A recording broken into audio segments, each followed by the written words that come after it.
Hello, I'm David Cairns with Radio VR in Washington, speaking now with our political commentator for Radio VR in Moscow, Dmitry Babich, familiar to our audience. We're discussing today Vice President Biden's trip to Kiev to have discussions with the authorities in Kiev regarding especially the increasingly tense standoff between referendum supporters in eastern Ukraine and the new Maidan Revolution authorities in Kiev. Dmitry, can you orient us and offer some perspective on what's new?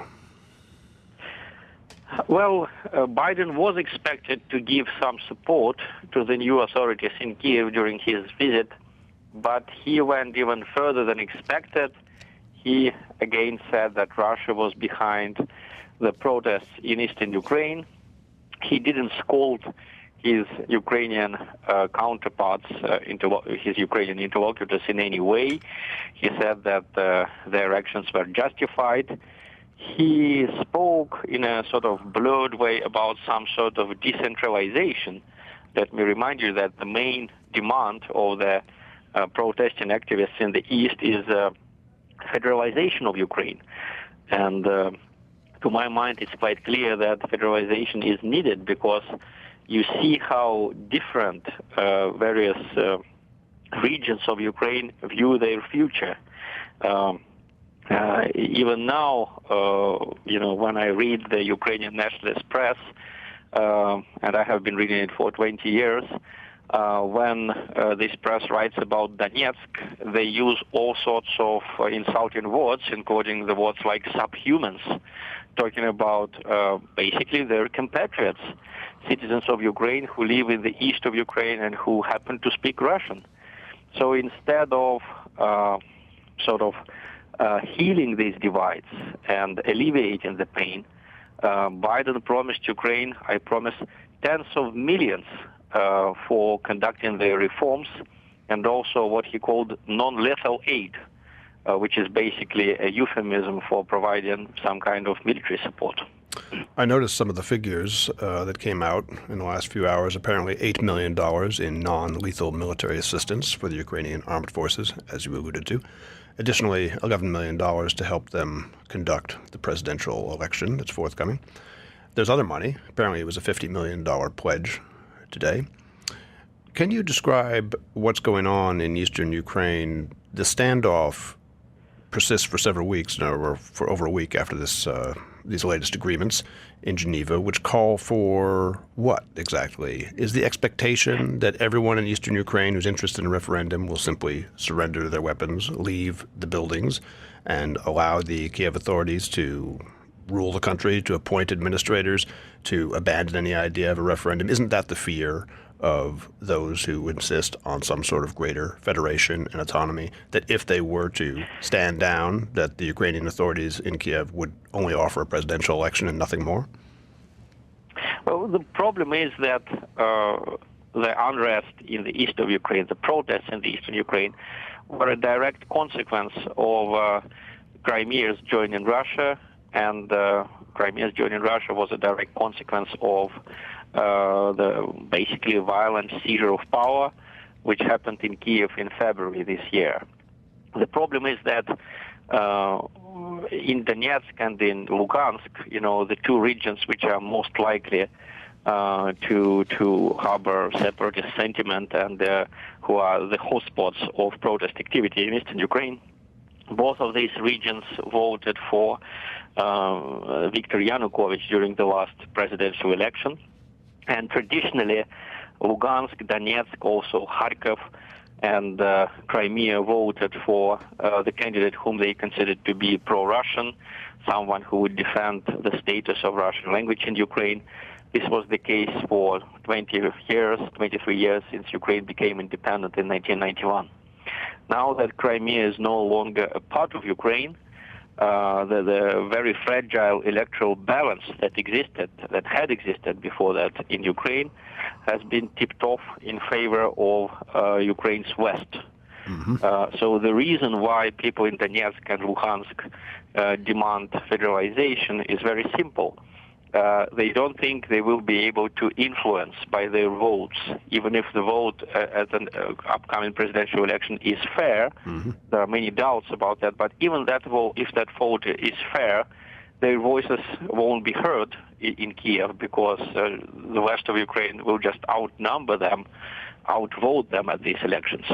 Also, there's a lot of violence against the eastern candidates from the east. Just last week, 2 presidential candidates from the eastern regions of Ukraine, Oleg Tsarev and Mikhail Dobkin, both of them were attacked. Tsarev was really badly beaten by the outer-right activists. Biden didn't say anything critical about this terrible event. And in general, the reason why people in the east of Ukraine protest is because they don't see a political way to address their grievances. I did notice. The problem is that Biden's rhetoric and the rhetoric of the government in Kiev will not cut much ice because what the names that they call the protesters in Ukraine, the interim president Alexander Turchinov called them terrorists just today, on the same day as he met Joe Biden, he called the protesters in Donetsk terrorists. So it doesn't look like the authorities in Kiev are prepared for any kind of dialogue with the East. And the United States seems to believe that there is no genuine grievance, there is no genuine protests. All of these people are just marionettes, of Russia. Russia is behind all of these protests, which is absolutely wrong. Just like it was wrong to say 2 months ago that all the protests in Kiev were the making of U.S. and NATO and the European Union. In the same way, it's absolutely wrong to say that Russia can make tens of thousands of people to go out of their homes and demonstrate on the streets of Lugansk and Donetsk, or that Russia can force hundreds of people to occupy government buildings there. I think you've pointed out an important calculation which governs some of the unrest in eastern Ukraine, namely that the Crimea has separated from the country. So in national elections, the balance of votes has shifted dramatically towards the Western we'll call it anti-Russian side, and therefore the stakes of federation are much higher, and the demands for federation are all the more strident from the East. Can I ask you now to comment on some charges or demands made by the U.S. regarding Russia and the Geneva Agreement? I believe it's Gregory Pyatt, U.S. ambassador to Ukraine, says yesterday, I think, the ball is really in Moscow's court in terms of whether they're going to take this diplomatic off-ramp. In other words, he said also, Russia has days, not weeks, to abide by an international accord. That's the Geneva Accord. It's stemming the crisis in Ukraine. So how is it that the U.S. is able to demand of Russia in 2 or 3 days to abide by the accord when Russia doesn't have military forces in eastern Ukraine? Is that the American assertion, accusation? And how is Russia possibly going to respond to such a demand? Well, the problem is that the mistake was made last week in Geneva when representatives of the protesters were not invited to the talks. I think it's a repetition of the same mistake that the European Union made last year in November, when Yanukovych suggested that we have trilateral talks. The EU, Ukraine, and Russia meet together and discuss their differences, iron out their differences, and then we shall proceed forward. At the time, the EU said, no, it's going to be between us and Kiev. Russia has nothing to do with that. And we saw the consequences. The consequence was the continued protest, then the toppling of Yanukovych, which basically led to Russia's takeover of Crimea and to the protests in the east of Ukraine now.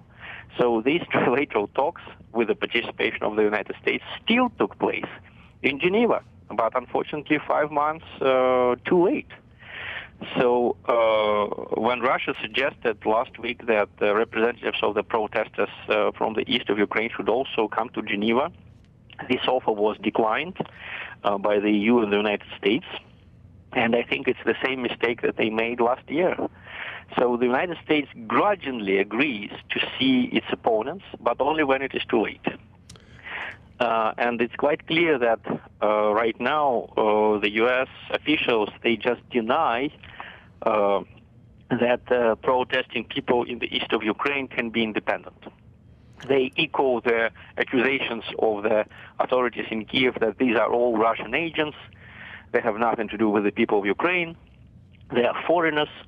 So despite the fact that Ukraine imposed, I would say, medieval limitation on migration from Russia to Ukraine, right now, Kiev may deny entry to the country to any Russian citizen from 16 to 60 years of age if he is male, which is, it just smacks of medieval times to me.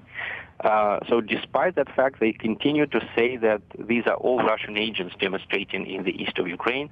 Biden echoed these opinions, and the U.S. ambassador also echoed the same tune. They think that Russia can somehow order the people in Ukraine, in the east, to stop protesting, and that they will vacate administrative buildings right after, next minute after Russia says that it doesn't support them.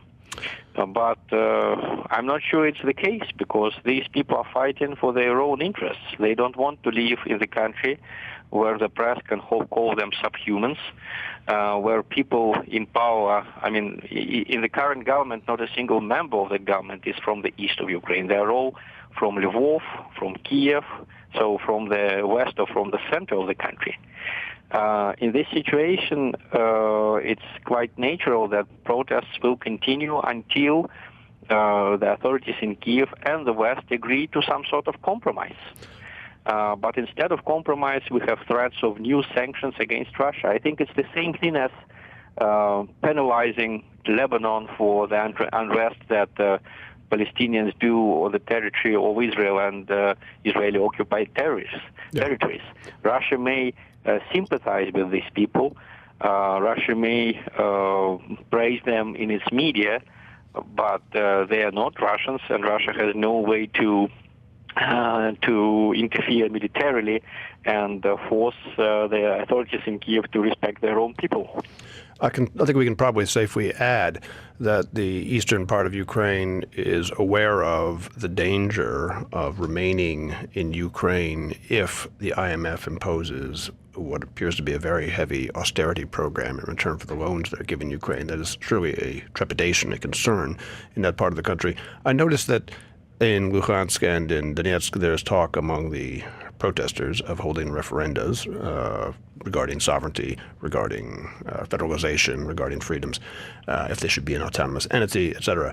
Russia, am I safe in assuming that the Russian position is to propose a continuation of diplomacy, wherein the Ukraine authorities in Kiev and representatives from eastern Ukraine, be they the Party of Regions or someone else, would meet and discuss a method of peacefully arriving at federation, rather than having these regions conduct antagonistic referenda towards possible unification with Russia, that the Russian position is still to endorse a diplomatic approach, peaceful talks with Kiev and the eastern Ukraine?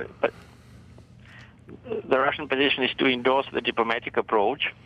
Russia does not want to occupy these territories for a number of reasons. First, as President Putin said during his phone-in session last week, the population in Kharkov, for example, is mixed. The cities are Russian-speaking, but the countryside is Ukrainian-speaking, and Russia does not want to force its citizenship on anyone. Right. Economically, it also doesn't make sense, because Donetsk, which used to be the main industrial heartland of Ukraine, Donetsk is now operating at a loss. The authorities in Kiev led it to a situation when coal and steel do not provide anything to the Ukrainian treasury. That's why Ukraine is in such a bad economic condition. But I don't see how the solution can be found, because the authorities in Kiev don't want to hear anything about federalization. They may put that question to a referendum nationwide, but at a nationwide referendum, this idea is going to be defeated, because, as I told you, the west of the country now has electoral superiority over the east, and a referendum inside Donetsk, I'm afraid the authorities in Kiev will declare it illegal. and the international community won't recognize it. Although, I must remind you that, for example, in the UK, in the United Kingdom, it's the people of Scotland who vote on their own independence. It's not the people of Wales, not all the people living in the UK. True. These are the Scots who decide whether Scotland will be independent or it will stay a part of the United Kingdom. Dmitry, I want to thank you for presenting the case for a diplomatic solution, talks that would involve both Eastern Ukrainian representatives and Maidan authorities with some mediation from Russia and the West. We can only hope that this is the way that events play out rather than the aggressive subjugation of Eastern Ukraine, which Kiev is currently pursuing. Thank you for joining us. Thank you, and talk to you soon. Bye-bye. All right, bye-bye, Dmitry.